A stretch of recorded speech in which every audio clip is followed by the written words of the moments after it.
जय श्री कृष्ण। ओम श्री परमात्मा ने नमः।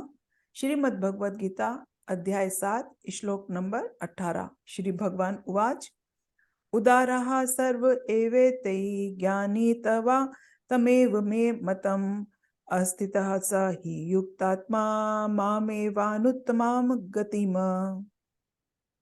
ये सभी उदार हैं, परंतु ज्ञानी तो साक्षात मेरा ही स्वरूप है, ऐसा मेरा मत है। क्योंकि वह मदगत मन बुद्धि वाला ज्ञानी भक्त अति उत्तम गति स्वरूप मुझ में ही अच्छी प्रकार से स्थित है। अब इसमें भगवान जो बोल रहे हैं ना कि मेरा स्वरूप है, यही हो गया कि आप जब एक ज्ञानी की कैटेगरी में वह मनुष्य आएंगे कि जिनकी स्थिति परमात्मा में ही हो गई, जिनके नजर में सारा संसार ही उनका अपना है, जिनके लिए दूसरा शब्द ही उनकी उसमें से डिक्शनरी में से मिट गया। तो वह क्या हो गया कि ज्ञानी और परमात्मा में भेद नहीं रहा ना, क्योंकि ज्ञानी ने अपना स्वरूप जान लिया पूरी तरह से। स्वरूप अपना जो शुद्ध स्वरूप है वो स्वयं ही परमात्मा वाला स्वरूप है। अब जो हम उससे दूरी जो बना लेते हैं, जहां पर भी हम अपने संसार को सारे को दूसरा बताते लगते हैं, तो वो अज्ञानी की पहचान है। अब ज्ञानी तो मनुष्य जान ही गया कि मैं हूं तो मैं हूं सब में, मैं ही मैं हूं, मेरे से अन्य कोई है ही नहीं। अनन्य मतलब मेरे से अन्य कोई है ही नहीं। तो इस प्रकार से उसकी मन और बुद्धि और इस तरीके से वो क्या होता है कि एक पर्टिकुलर एक बॉडी के साथ में आइडेंटिफाई करके नहीं चलती। उसकी बुद्धि सर्वों में अपने आप को ही देखकर फिर चलती है बुद्धि उसकी। तो इस प्रकार से उसका मन पूरी तरह से शुद्धि में स्थित होता है और बुद्धि उसके मन के अकॉर्डिंग फिर उसके काम करती है। तो इसलिए उसकी स्थिति कभी भी परमात्मा स्थिति से हटती नहीं है, इसलिए उसको ज्ञानी कहा जाता है। मतलब वो मर्ज ही हो गए, दोनों एक ही है, तो इसलिए उसको जब एक ही है तो फिर दूसरा हो गई क्या? हाँ, अनन्य का मतलब यही हो गया ना कि हाँ अनन्य मतलब मुझसे दूसरा ही नहीं है कोई। हाँ। अब जैसे मैं और आप हैं, तो उसमें मेरे से अन्य नहीं हो आप। हम्म मन के लेवल पर जब एक मनुष्य ने आइडेंटिफिकेशन जब एक बॉडी के, तो वो अपने लिए ही स्वयं के लिए दुख पैदा करता है बस। हाँ और जब उसमें सर्व के प्रति एक ही भाव हो जाता है तो उसका दुख पूरी तरह से खत्म हो जाएगा ना। जब सभी ही उसके हो गए तो उसके लिए दुख पैदा करने वाला कौन बचा फिर। हाँ, इसको ऐसे भी कह सकते हैं, सभी उसके हो गए, मतलब कि अगर आप भी मैं हूं, मैं भी आप है, तो आपको कुछ होगा तो वो मुझे ही हो रहा है ऑटोमेटिकली। तो मैं अपने आप को दुख नहीं, हम अपने आप को कोई दुख नहीं पहुंचा सकते। तो इसलिए वो अनन्य की बात ही नहीं रही। सब में एक ही, उसको मैं ही दिखाई दे रहा है, कुछ हो रहा है तो मुझे ही हो रहा है ना। हाँ, उस पे हल्का सा भी जैसे आपके अंदर रह गई ना लाइन, तो बस वो तो लाइन फिर। रह गई। हाँ आपने माना, जैसे एक मानने में फर्क होता है ना, जैसे आपने हाँ। माना कि ये दूसरा वाला मेरे जैसा है, लेकिन आप अंदर से आपको ये है कि अलग अलग है शरीर। हम्म वैसे आप एक तरीके से सम व्यवहार करने की कोशिश कर रहे हैं। तो वो हम्म। कोशिश ही है ना, वो जब तक अंदर से ही आपका वो पूरी तरह से नहीं मिटेगा ना इस तरीके की हाँ, चीज, तो तब तक आपके अंदर वो सहजता नहीं आएगी। नहीं आएगी। तो वो मानने वाली हाँ तो बात भी एक दूरी ही हाँ पैदा कर रही है, अलग बता रही है। दूरी, हाँ दूरी पैदा करे, उसमें विचार बनते रहेंगे आपके। बनते रहेंगे। वो तो कभी कम कभी ज्यादा, वो तो कोशिश करनी पड़ रही है। लेकिन जब हो ही गए एक, तो फिर कोशिश वाली बात ही नहीं रही, तो फिर विचार ही नहीं बनेंगे। बस। जैसे कहते हैं ना, एक अपने आप को भुलावा देना, कि एक तो हम्म बीमारी जो है पूरी तरह से मिटना बीमारी का, कि जहां पर जैसे अब शरीर की फिजिकल कोई बीमारी खत्म हो जाती है, तो हम्म हम शरीर ये तो नहीं कहता कि मैं पहले बीमार था, उसको तो याद नहीं रखता बस। नहीं, बीमारी होना मतलब शरीर अपने आप ही नॉर्मल उस पे स्थित है।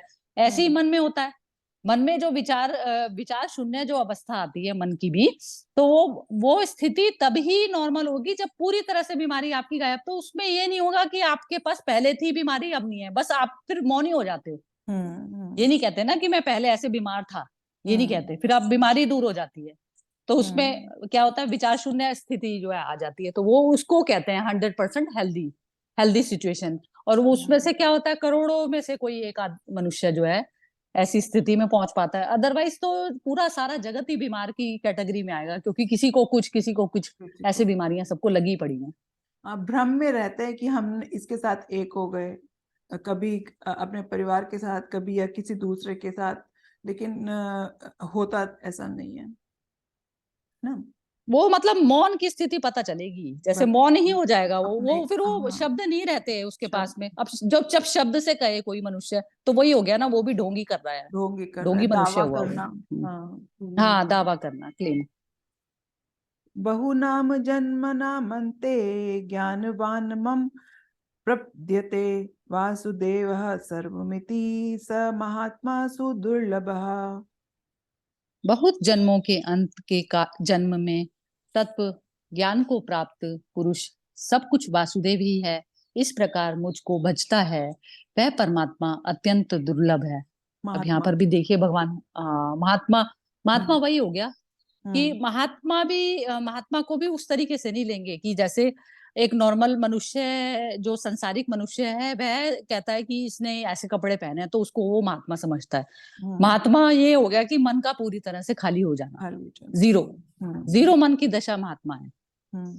तो उसमें सब कुछ जो है वासुदेव ही है। वासुदेव आप चाहे बॉडी उस करके कर लीजिए, चाहे आप मन को बिल्कुल जीरो करके कर लीजिए, तो वासुदेव की स्थिति ही आपके पास तब आएगी जब आप मन को शून्य कर लेंगे। तो हम्म। मन को शून्य कैसे करना है? मन मन तो जब तक आपका शरीर है तो मन शून्य हो नहीं सकता। लेकिन मन जो है आत्मा का संग, आत्मा को फॉलो करे बजाय अहंकार के। हम्म। अहंकार क्या है? जो कि मैंने ये शरीर वस्त्र रूप धारण किया हुआ है। तो जब अहंकार को फॉलो करता है मन, तो वो अहंकार मजबूत होता चला जाता है। जब मन आत्मा को फॉलो करता चला जाता है तो उसमें वो शून्य की तरफ बढ़ जाता चला जाता है। तो इस प्रकार ये दोनों चीजें हमें चेक करनी पड़ेगी अपनी, कि ये जो हमारा मन है वो आत्मा को फॉलो कर रहा है या फिर ये अहंकार को फॉलो कर रहा है। तो ये चीज मतलब बार बार चेकिंग करनी पड़ती है हमें अपनी। अहंकार मतलब वो पांच इंद्रियों के वश में होकर। इंद्रिय मतलब शरीर, शरीर के शरीर। साथ में जो अटैच हो गया है, मैं है हम्म। ना, मैं दोनों हम्म। तरफ जा सकता है। एक तो हाँ, अहम वाला मैं हो गया, अहम मैं पहला मैं हो गया जो बॉडी के साथ में जिसने अपना को शरीर भी माना हुआ है। मानव है। तो वो हो गया अहंकार, हम्म। अहंकार जनित मैं हो गया। हम्म। तो वो अहंकार तो है नहीं ना, ये तो हमारा जो क्या है, ये घर की तरह से हो जाता है। तो अब हम्म। उसकी कैद में हमारी जो चेतना है, अब चेतना उससे बाहर निकल के ही तो बात करेगी ना। हम्म। अब हम्म। घर घर कोई उसने मैं मान लिया, तो फिर वो मैं जब उसके साथ में अटैच, तो क्या होता है, ज्यादातर लोग क्या करते हैं कि जैसे आप ये गीता भी पढ़ रहे हैं, तो गीता का भी जो ज्ञान है वो अहम इकट्ठा कर लेता है, मुझे ईगो बहुत ईगो ज्ञान है। भाव इकट्ठा कर लेता। हाँ, तो वो ईगो ईगो ईगो का जो है एक पर्दा, एक कपड़ा और जैसे उसने और पहन लिया और वो हम्म। और मजबूत हो गई। तो बजाय हमें उसको इसके, नहीं मजबूत करना। हाँ, बजाय हाँ। इसके कि वो उससे शांति में जाता, शून्य में जाता, वो और एक कि मैं, अब मुझे बहुत ज्ञान हो गया। हाँ, तो ये यही ज्यादातर जो 99% कह सकते हैं आप इनमें हम्म। 99% लोग ऐसे ही समझते हैं इसको। हम्म। कामे इस्तै इस्तै हृतज्ञानः प्रपद्यन्ते अन्य देवताः तम तम नियम स्थाये प्रकृत्या नियतः स्वया। उन उन भोगों की कामना द्वारा जिनका ज्ञान हरा जा चुका है, वे लोग अपने स्वभाव से प्रेरित होकर उस नियम को धारण करके अन्य देवताओं को भजते हैं, अर्थात पूजते हैं। हम्म। सबसे पहले यही हो गया कि जो कामना जनित कर्म, अब जैसे अब मैंने ये बॉडी ली, हम्म। बॉडी ली, अब इस बॉडी से रिलेटेड मेरे को बाहर में पदार्थ जगत सारा दिखाई दे रहा है, क्योंकि मैं तो अपने जो मेरी दृश्य जो दिखता है वो भी मेरे को पंच महाभूतों के की चीजों का ही दिखता है हम्म। सब। तो अब उसमें क्या होता है, कामना जनित जो भी कर्म होता है, कामना से उत्पन्न हुआ हुआ कर्म, कि हम्म। मुझे बाहरी तौर की चीजें चाहिए, तो उसमें कह रहे हैं कि वो अपने स्वभाव से प्रेरित होकर नियम को धारण करके अन्य देवताओं को भजना, उस स्थिति को कहा जाएगा कि जैसे कि आपको भारी कोई चीज चाहिए तो चीज चाहिए, और आप उसके लिए प्रयत्न करते हैं, हम्म। उसके लिए जो भी प्रयत्न करते हैं, तो वो जो चीजें और वस्तुएं जो आपको अपनी चेतना को उच्च उठाने के लिए, जैसे मैं कोई डॉक्टर की डिग्री प्राप्त करना चाहती हूँ या हम्म। इंजीनियर की, तो मेरे लिए डॉक्टर की डिग्री प्राप्त करना एक देवता, क्योंकि मैं अपनी चेतना को उच्च उठाना चाहती हूँ कि हम्म। उससे मैं एक समाज में, जैसे मेरा एक जो पूरा वो है वो एक अच्छा हो जाएगा, तो अपनी चेतना को उठाने के लिए तो हम्म। देवताओं को भजना उस स्थिति को कहा जाता है जहां पर आप अपनी चेतना को उच्च अवस्था में ले जाने के लिए करते हैं। तो आपको क्या करना पड़ेगा, डॉक्टर की पढ़ाई करनी पड़ेगी। तो हम्म। भजना ये चीज हो गई कि आपको जो चीज बननी है जो चीज बनना है उसमें वही चीज के लिए आपने ज्ञान प्राप्त करा कि ये मुझे कैसे प्राप्त होगी। डॉक्टर की डिग्री कैसे प्राप्त होगी, तो आप मेडिकल का सारा पढ़ेंगे। और कोई इंजीनियर पढ़ रहा है तो उस तरीके से पढ़ेगा, उसी की स्टडी करेगा। या फिर मेरे को कोई संसार में कोई वस्तु भी चाहिए, तो वस्तु के लिए भी मेरे को वो उसके लिए वैसे ही प्रयत्न करना पड़ेगा कि ये चीज मेरे को चाहिए, तो उसके लिए मेरे को वैसे ही करना पड़ेगा। तो इस प्रकार से जो है ये भजना होता है। अब भजने को भी जो है मनुष्यों में कई बार इस तरीके का भ्रम होता है कि जो देवता देवी देवता जो इस तरीके से करते दिखाए जाते हैं ना, तो उनको भजना मतलब उनके नाम उच्चारण करना, वो सब करना, तो वो भजना नहीं कहा जाता उसको। भजना उसको कहा जाता है जहां जहां आप प्रतिपल अपनी सांसों को दे रहे हैं, एक एक सांस जो है आप उसमें लगा रहे हैं, तो वो उस पर्टिकुलर जिस चीज में आपकी सांसें जा रही हैं, जैसे आप अपने बच्चे के लिए कुछ कर रहे हैं, तो वो बच्चे को भजना हुआ। बच्चे को भजना हुआ। कोई जिसकी भी जैसे जहां पर भी उसकी आसक्ति है या कामना है, तो वो जिस चीज में अपनी सांसों को इन्वेस्ट कर रहा है वो चीज भजना हुआ। कंफ्यूजन यही होता है कि यहाँ पे कि देवी देवता जो भी मतलब विष्णु भगवान शिव भगवान ऐसे बोलते हैं, तो उनको भजने से मतलब है कि उनका नियम धारण करके कि नियम से उनको भजो, तो ये हाँ, तो मतलब वो फिजिकल फॉर्म अपने माइंड में किसी भी माइंड तरीके में की इमेजिनेशन बना लेते हैं बना लोग, और लेते हैं उनके जो बस। है नामों को उच्चारण कर, तो उससे कुछ भी नहीं फर्क पड़ने वाला होता। हम्म। क्योंकि जो चीज आपको चाहिए आप वहां पर अपनी सांस को लगाएंगे ना, तो जो बस चेतना को अपनी उच्च गति में लेके जाते हो, तो आप देवताओं को भजना कहा जाता है। और हाँ। कोई अपना जो है, जैसे सपोज कीजिए कि मेरे मन में किसी के प्रति कुविचार आ रहे हैं और मैं उसका बहुत बुरा करना चाहती हूँ, तो इस प्रकार से जब मैं मेरे अंदर मन में किसी दूसरे व्यक्ति के लिए अहित करने का चिंतन है मेरे मन में, तो उस प्रकार से वो असुर की कैटेगरी में आ जाता है। असुर की कैटेगरी में इस तरीके से आ जाता है ना, क्योंकि मैं बुरा करना चाहती हूँ, तो वो भजना किसको हो गया?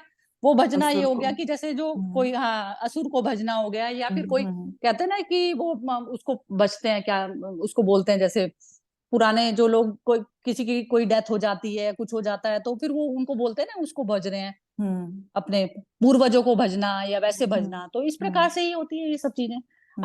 आप अपने मन को हमेशा बार बार इस तरीके से चेकिंग मोड में लाना पड़ेगा हाँ, कि आपका मन भज किस चीज को रहा है। किस चीज को तो रहा बस आप, हाँ, तो ये बार बार हमें पूरी तरह से अवेयर रहना पड़ेगा कि मन में किस प्रकार के हमारे विचार आ रहे हैं, तो उसी चीज को हमारा भजना है। ठीक है। जय श्री कृष्ण।